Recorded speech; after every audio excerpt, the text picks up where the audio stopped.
Are you skimming and scanning IELTS passages to get correct answers by matching keywords? You are heading towards anger, running out of time, and a Band 5 disaster.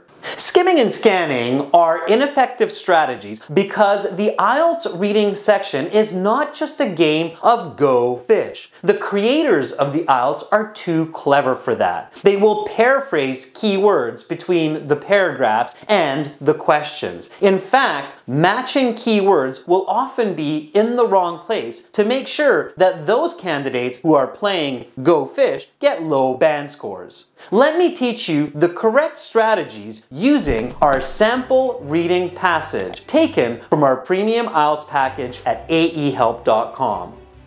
In this lesson, we will take a look at the best strategies for list of headings, filling in the blanks, and multiple choice. Let's begin by reading the title and inferring the contents. This passage is on the topic of a mirage. If you're not familiar with this word in English, then go ahead and look at the list of headings to get more information. However, if you know that a mirage is the illusion of seeing water on a hot day, then think about why does this happen? What are examples of this phenomenon? And what might the author include as important information? Now, you're ready to look at the list of headings questions. These are given before the passage because the IELTS test makers want you to read these before you read the passage. They will give you a good idea of what the content is for each paragraph. Ideally, you want to paraphrase these list of headings as you will not see the same words in the passage.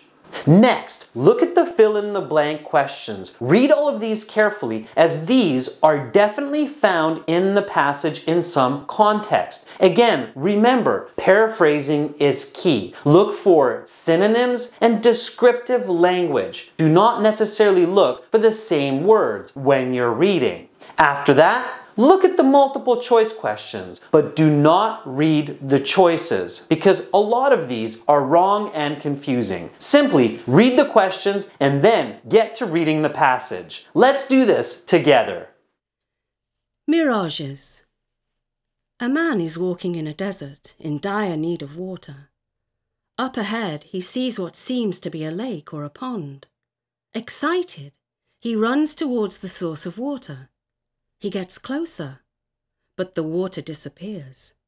He looks again, and the water reappears, but it is in the distance once again.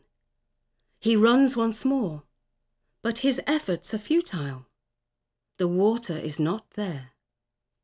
Once we have read the introductory paragraph, we stop and think, what is this paragraph about? Then answer in a concise and simple way. It talks about a man who is walking in the desert and sees something. Now, we look at the possible list of headings and see which one matches the closest. We discover that Roman numeral 9, an adventurer sees something, is the closest match. We choose it and then move on. Notice how skimming and scanning would just not work here because the introductory paragraph does not include the word adventurer. Here, we have to recognize that the adventurer is referring to the man walking in the desert. The man is not going mad. In fact, there is nothing wrong with him or his vision at all.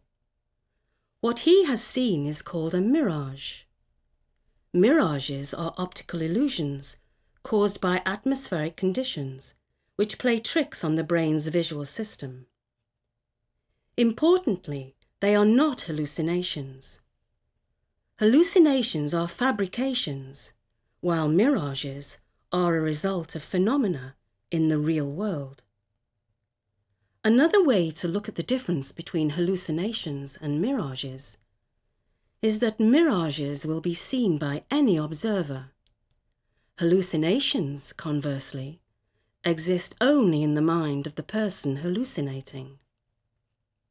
After reading the first body paragraph, we repeat the same step, asking, what is this paragraph about? And then giving a complete and concise answer. The first body paragraph explains the difference between illusions and hallucinations. Now, we look at which list of headings is the closest match to this answer, and we discover that it's Roman numeral 10, comparing two different phenomena. This is the example that is provided by this test. When you have the right idea for the example, you know that you are on the right track.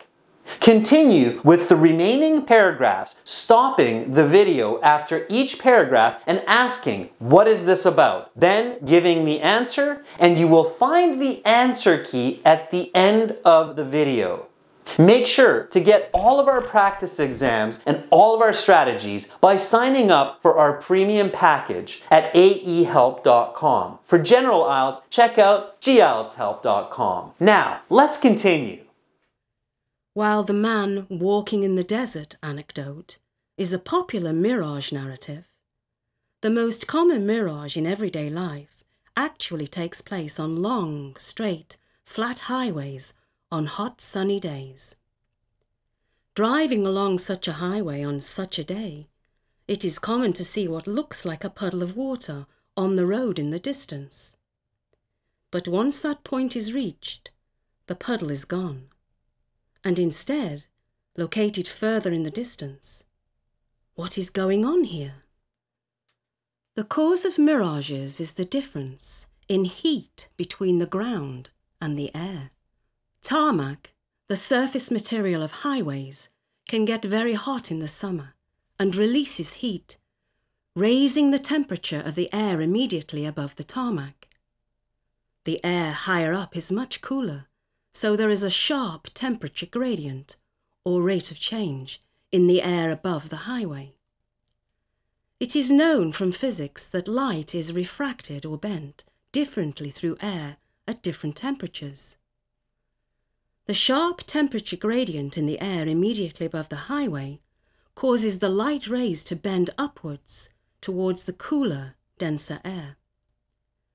Because the human visual system interprets all light rays as being straight, which in general is true, we interpret these bent rays as originating from the ground. What is seen on the road in the distance is simply a reflection of the sky on the ground, which from afar looks precisely like a puddle of water in the middle of the road. That humans see the phenomenon as a puddle of water is not a coincidence, however. It is the result of a rapid problem-solving process in the brain, which attempts to make sense of conflicting phenomena. Since humans are not accustomed to seeing non-straight light rays, the brain must make sense of them as best it can. Water on the highway is not the only explanation for what the mind sees ahead. A window pane or a mirror may be on the road instead. If there was a large mirror on the road, for example, the visual phenomenon would be identical. The driver would see a reflection of the sky on the road in the distance. So why is it that we always interpret the mirage as water on the road and not a mirror in the road or something else? It is because the brain, without consciously thinking, makes the best inference it can.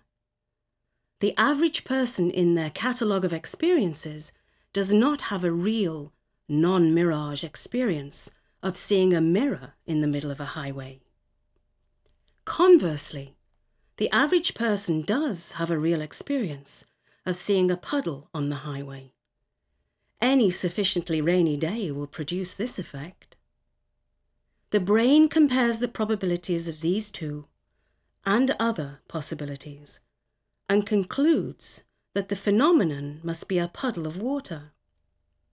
Knowing that the water is not in fact there does nothing to dispel us from the visual impression that water is on the highway. The brain's visual machinery is not subject to the logic of the rest of the brain. No matter how hard a person tries to unsee a mirage, it will always be there. Interestingly, mirages can actually be captured on film because the refracted light rays really are forming an image on the road. What the false image is mistaken for, however, is entirely up to the interpretation of the human mind.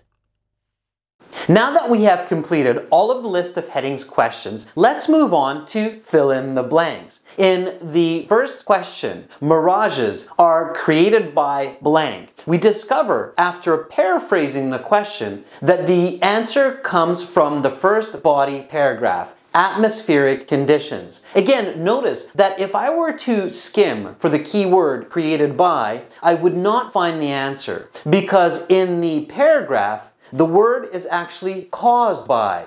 Caused by and created by are synonyms. It's this type of paraphrasing that is used throughout the reading section to make sure that candidates cannot just simply search and skim and scan for keywords only. They will run out of time and they will get the wrong answers. Instead, paraphrase the questions in your mind. Think about different ways of asking that question. Then visualize and match the information with the passage. Try this for the remaining fill-in-the-blank questions. Again, you will see the answer key at the end of the video.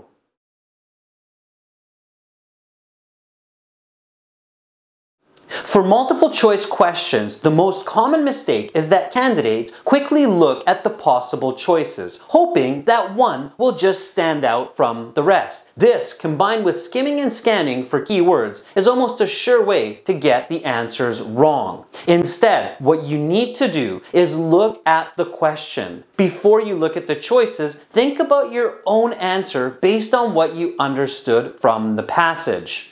Like the question, why do we see the image on the road as a puddle of water? Based on the passage, my answer is that it's the easiest thought that comes to mind, which explains what the eye is seeing. And then, when I think about this, I notice that it matches closest with option D. It is the simplest answer and corresponds with past experience. Try this for the next couple multiple choice questions and then look at the answer key.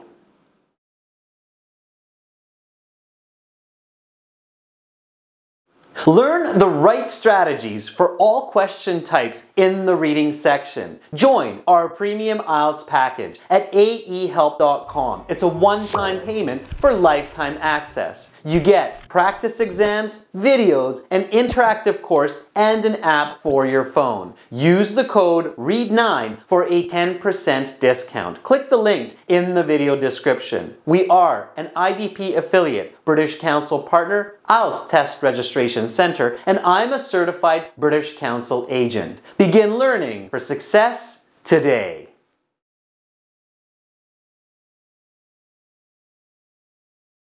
Subscribe to our channel. Click over here. Watch another video. Click right up here. And click our IELTS Hero to join our premium package and get access to all of our videos, practice exams, and a fully interactive course.